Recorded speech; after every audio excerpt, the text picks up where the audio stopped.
Presented by Toyota. The nice physical matchup at Chase Center where the Warriors fall short. Down one at the half. They were right in the game there with 5 minutes to go. Tied at 93 all with a 13-4. Clippers run helped them outlast the Golden State Warriors, and the Warriors now drop to 4-4. You see Kawhi and Paul George combined for 42 points. There was the big threes by Nicholas Batum and Patrick Beverley that gave the Clippers that big lead there in the fourth quarter, a 9-point lead to improve their record to 6-3. Let's hear from the head coach of the Golden State Warriors, Steve Kerr, on tonight's loss. Is there any word on Steph's ankles? It looked like he tweaked it right at the end of the game there. He did tweak it. He told me it's not serious. So he'll come in tomorrow, get treatment, and we'll check it out. But the good news is Steph does not think it's anything too serious.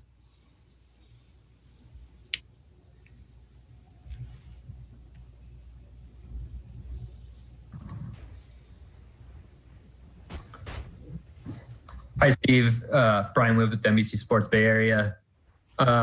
Both sides got off to a bit of a slow start tonight. I'm wondering, do you think that what happened earlier today in the Capitol had anything to do with that? I thought both teams were playing great defense, Brian. There was a strange energy in the air at the start of the game, and that may have been a factor.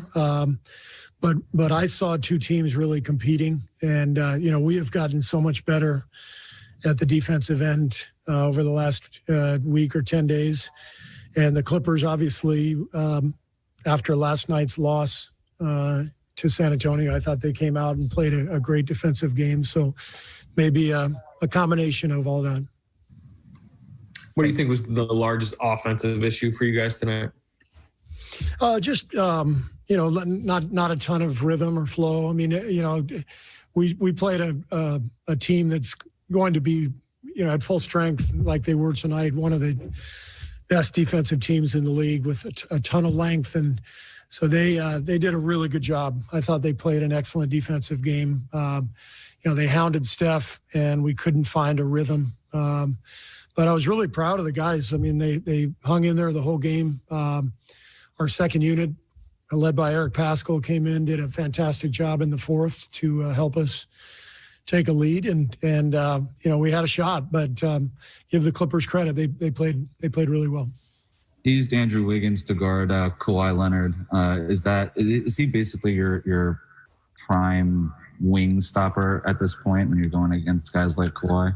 Yeah, Andrew and Kelly both. There's in this league you have to have size and length on the wings to guard people like Paul George and Kawhi Leonard. So both.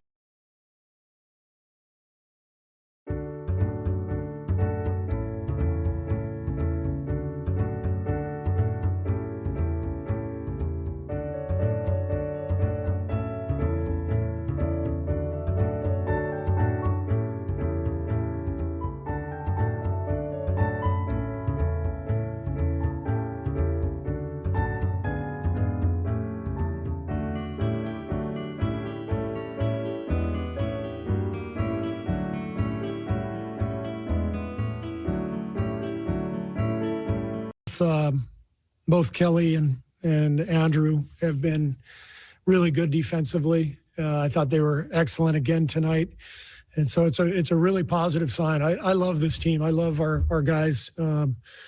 They're great guys. They're competing like crazy. They're absorbing things. They're getting better every day, and it's fun to see them every morning when I come into the gym. So this is a really good group, and we're going to improve quite a bit over the course of the season. Kate Rooney from Cron 4.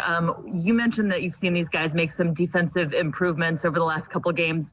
What adjustments have you seen them make? I think Draymond's return is the biggest thing. Kate, he's the best defensive player in the world. He guards everybody. He keeps the defense connected. And so the combination of his return plus, everybody starting to understand what we're trying to accomplish defensively, I think that's the reason for the change. CJ Peterson, San Francisco Examiner. Steve, you mentioned you like that lineup with Wiggins, Bazemore, Lee, Pascal, and Watermaker, particularly in the fourth quarter, that really kind of kept you guys around, especially when LA kind of threw their starters back in. What do you like particularly about that group, and what makes them really so tough as far as defensively and making some shots too? Well, we've got shooters in that lineup, and we've got Eric Pascal to play through. You know, we've sort of just discovered this lineup over the past week since Marquise's injury.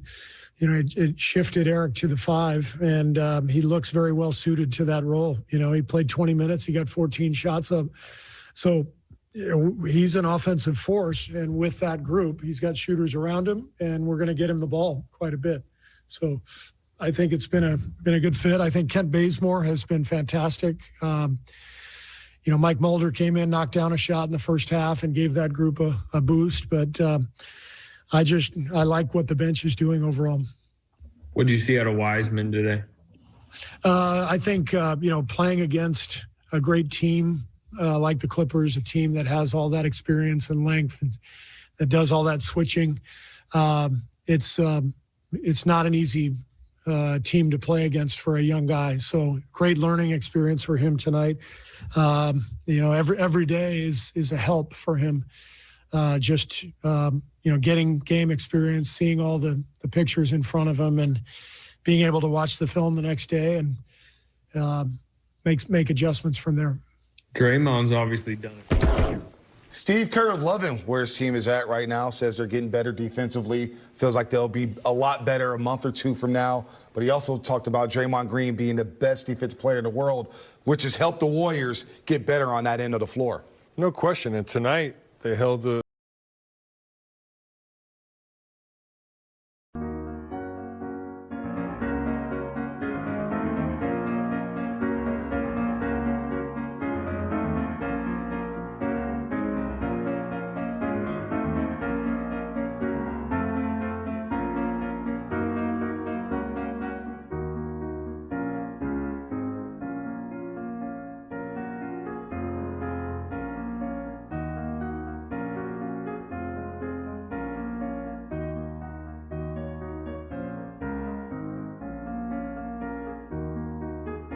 Clippers to 44% from the field, 32 from the three-point line. Yeah.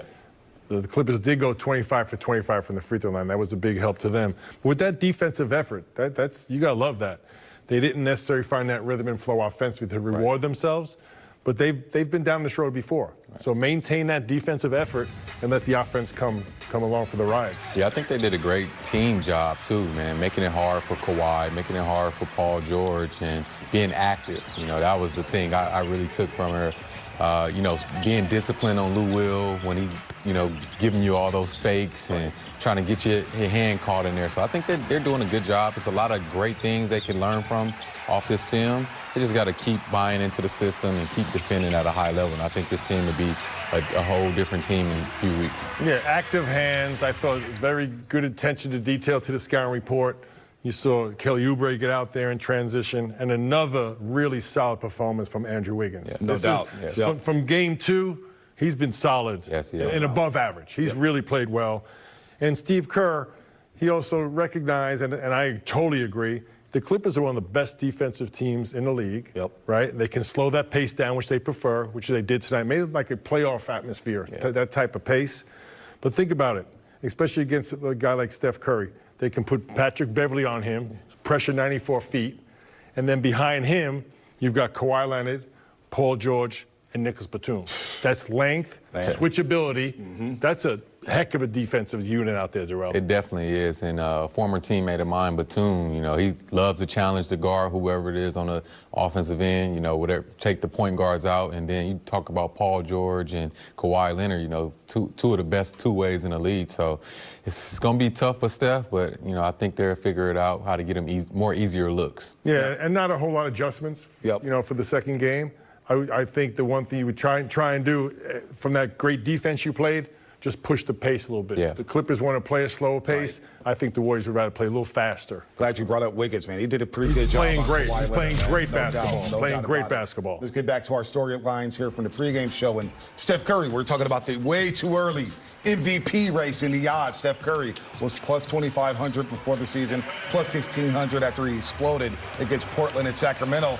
Like you said, Mully and Darrell, their defense, the Clippers that is, a lot of length, a lot of size, and they limited Curry, man. Really flustered him. He only hit 1 3 tonight, 13 points. And the fact that the Warriors were in the game with Steph only scoring 13, you can kind of take a positive out of that with Steph Curry, your MVP candidate, only scoring 13 against his team. Yeah, when you play against great teams, veteran teams at that, they're well prepared. They're locked in on the defensive side and also the preparation. So, it's just one of those nights for Steph, and it's going to happen. When you're one of the best players, one of the best scorers in this league, that's what's going to happen. So,